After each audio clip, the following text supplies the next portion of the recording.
ነገ ሰኔ 27 ስሙን በመጥራት ብቻ ኃጢአታችንን የሚያስተሰርይልን፣ ስሙን በመጥራት ብቻ የእሳትን ባህር የሚያሻግረን፣ ስሙን በመጥራት ብቻ ችግራችንን የሚያስወግድልን፣ ስሙን በመጥራት ብቻ አልፈታ ያለውን የሕይወታችንን ቋጠሮ የሚፈታልን። ኧረ የምን ስሙን በመጥራት ብቻ፣ ስሙን በማሰብ በዓሉን በማክበር ዝክሩን መታሰቢያውን በማድረግ በስሙ በስሙ የተራበ በማብላት የተጠማ በማጠጣት የታረዘ በማልበስ ያዘነ የተከዘነ የተጨነቀን ሰው በማጽናናትና በማስደሰት አይዞህ አይዞሽ የፈጠረን ጌታችን አምላካችን መድኃኔ ዓለም ኢየሱስ ክርስቶስ ያውቃል በማለት ብቻ ወንዶችን የ40 ቀን ሴቶችን ደግሞ የ80 ቀን የሕፃን ንጽሕና ጸጋን የሚያሰጠን።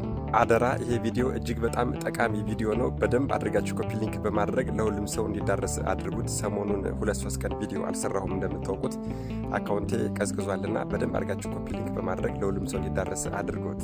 ስሙን በመጥራት ብቻ፣ ኧረ የምን ስሙን በመጥራት ብቻ፣ ስሙ ሲጠራ ሰምቶ ደስ ላለው ሰው ስሙ ሲጠራ ሰምቶ ደስ ላለው ሰው የእሳትን ባህር አሻግሮ ርስተ መንግሥተ ሰማያትን የሚያወርስ፣ ስሙን በመጥራት ብቻ የጠላትን ሴራ የሚበጣጥስ፣ ስሙን በመጥራት ብቻ ጠላታችን ሰይጣንን እንደ ትቢያ የሚበትን፣ ስሙን በመጥራት ዝክሩን በመዘከርና መታሰቢያውን በማድረግ እልፍ ነፍሳትን ከሲኦል እንድናወጣ ሥልጣን የሰጠን የአምላኮች አምላክ የጌቶች ጌታ የነገሥታት ንጉሥ የሁሉ ፈጣሪ ዓለምን በመዳፉ የጨበጠ መድኃኔ ዓለም ኢየሱስ ክርስቶስ ነው። ብዙ ሰዎች ቅዱሳንን ይዘክራሉ፣ በዓላትን ያከብራሉ። የመድኃኔ ዓለም የኢየሱስ ክርስቶስን በዓል ማክበር፣ ስሙን መጥራት፣ ዝክሩን መዘከር ምን አይነት ዋጋ እንደሚያሰጠን ብዙ ሰዎች እውቅና የላቸውምና ይህንን ቪዲዮ ከሌላው ጊዜ በተሻለ ኮፒ ሊንክ እንድታደርጉልኝ እጠይቃለሁ። ኧረ ለመሆኑ ዓለምን በመዳፉ የጨበጠ ጌታችንና አምላካችን መድኃኒታችን መድኃኔ ዓለም ኢየሱስ ክርስቶስ ስሙን ለጠራ ዝክሩን ለዘከረ መታሰቢያውን ላደረገ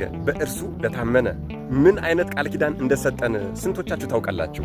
ክብር ይግባውና የጌታችንና የአምላካችን የመድኃኔ ዓለም የኢየሱስ ክርስቶስን ስም የጠራ መድኃኔ ዓለም ኢየሱስ ክርስቶስ ሆይ ያለ፣ አማኑኤል ያለ፣ በዓለ እግዚአብሔር ያለ፣ በዓለ ወልድ ያለ፣ እግዚአብሔር ወልድ ያለ ከጧት እስከ ማታ ከጧት እስከ ማታ የሚዘንብ የዝናብ ነጠብጣብ ልክ የሚያክሉ ቅዱሳን መላእክት ዘወትር ይጠብቁታል አለ መድኃኔ ዓለም ኢየሱስ ክርስቶስ።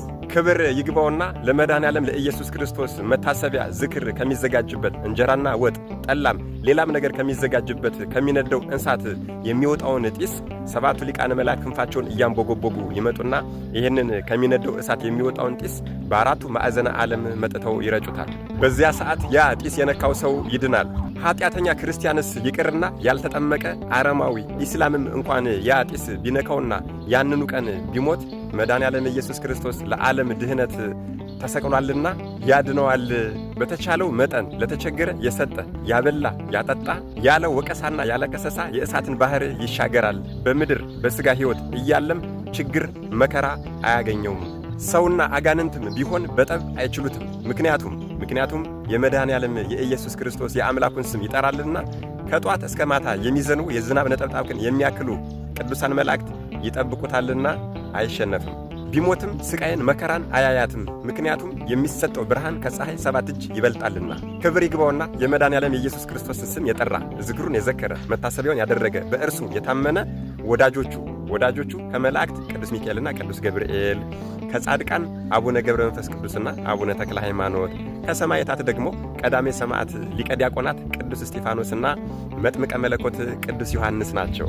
የቅዱሳንን በዓል ያከበረ መታሰቢያቸውን ያደረገ ዝክራቸውን የዘከረ በስማቸው የተማጸነና ስማቸውን የጠራ በቅድስት ደብረ ጽዮን ከእነሱ ጋር አብሮ እንደሚከብር አላወቃችሁም? ክብር ይግባውና የመድኃኔ ዓለም የኢየሱስ ክርስቶስን መታሰቢያውን ያደረገ በዓሉን ያከበረ ስሙን የጠራ በስሙ የተማጸነ ግን ባለሟልነትን ያገኛል። በእየወሩ በ27 5000 ነፍሳትን ከሲኦል ያወጣል። አርብ በስቅለትም 340 ነፍሳትን የሚያወጣ ሲሆን በ27 በ28 በ29 እነዚህን የመድኃኔ ዓለም የኢየሱስ ክርስቶስን በዓላት ከስቅለት ጀምሮ መቃብር ከገባባት ትንሣኤውን እስከገለጸባት እስከ 29 ድረስ 3ቱን ቀን ያከበረ ደግሞ በ27 5000 በ28 5000 በ29 5000 ነፍሳትን ከሲኦል ይወጣለታል። የዕንቁ የወርቅ አክሊል የብርሃን ልብስ ይሰጠዋል። ከሩቅ ሆኖ የመድኃኔ ዓለም ዝክር አለ ቢል የመድኃኔ ዓለም ዝክር አለ ሲባል ደስ ቢለው ቢደሰት መሄድ ባይችል እንኳን ዝክሩ በመዘከሩ ቢደሰት መድኃኔ ዓለም ኢየሱስ ክርስቶስ አድኜዋለሁ አለ። እንደዚህ ያለውን ቸር አምላክ ፈጽማችሁ አመስግኑት አክብሩትም፣ እርሱ ቅዱስ ነውና። ክብር ይግባውና የመድኃኔዓለም የኢየሱስ ክርስቶስ መታሰቢያ ዝክር የሚደረግበት ዕቃ ሁሉ ዕቃ አይደለም፣ ነዋየ ቅድሳት ነው እንጂ። የሚበላውም እንደ ቅዱስ ሥጋው የሚጠጣውም እንደ ክቡር ደሙ ነው። ክብር ይግባውና ለመድኃኔዓለም ለኢየሱስ ክርስቶስ የተባለ በሙሉ ቅዱስ ነው። ዝክር የሚዘጋጅበት ዕቃም በእመቤታችን ይመሰላል። በውስጡ የሚዘጋጀውም የሚቦካውም ደግሞ በመድኃኔዓለም በኢየሱስ ክርስቶስ ይመሰላል። የመድኃኔዓለም የኢየሱስ ክርስቶስ ቸርነቱ፣ ጠብቆቱ፣ መግቦቱ አይለየን። አሜን። ይቆየን።